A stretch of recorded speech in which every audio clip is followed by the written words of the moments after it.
This bait right here will trigger them when other baits won't. It's a bait that I've worked a long time on. It's almost taken 2 years from start to finish to get this KVD 1.5 and the 2.5 perfected. You know, what I'm looking for in a shallow running crankbait is a bait that has just the perfect wobble and vibration. This one has no rattle to it, so it's real quiet. This is a bait that I like to throw when it's tough conditions. You know, when I know that the bite's going to be a little bit off. You know, right now I've got, you know, a lake that's got real clear water, and you know, I know I got to have a natural color, and most crankbaits just run in a straight line. The big thing about this bait right here is I want it to run through the water and swim erratically. You know, when I first started, you know, fishing crankbaits a long time ago, especially square bills, shallow running square bills, we would look for wood baits and try them, and you buy them and you know, cast them out there, and you look for the ones that have that erratic swimming action, the ones that are, you know, just irregular when they come through the water. You buy a dozen of them and you'd be lucky to get one that has good action. And then the problem is you throw it for 2 or 3 days and it's just tore up. The wood baits just don't hold up. So, you know, this bait's real durable, and we spent a lot of time on the body design and the internal weighting system to make sure that it's going to swim erratically.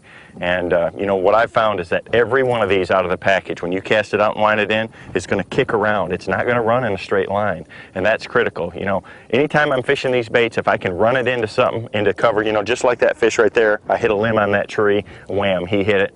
But if I can't hit things with it, especially in clear water situations like this, that bait just swimming around like that erratically triggers a lot of strikes. I catch a lot of big smallmouth on these just for that reason. I can throw it over deep water, and to them it looks like an injured bait fish just swimming through the water column. I'm going to fish it with a start and stop retrieve a lot, you know, but I want that bait hunting around. You know, that's what really makes it special. This bait will run, you know, almost 6 feet deep, or it'll run 6+ foot deep with light line. You know, when I crank, I always throw fluorocarbon, you know, 10 or 12 pound test.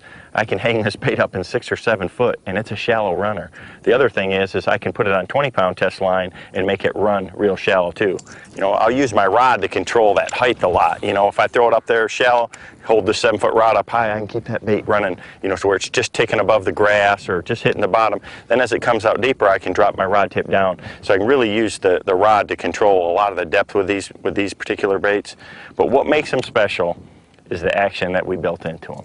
Every single one of them moves erratically, and you don't have to reel it fast. I mean, you can cast it out there in your swimming pool and see what I'm talking about. Every one of these KVD 1.5s and 2.5s is going to hunt around on you, and that's what the bass really like. Something else you're going to really like is the price, because it's really affordable and it's a durable bait. You can fish around a lot of rocks and a lot of cover, and it's not going to get tore up. It's the best shallow running square bill crankbait that I've ever fished.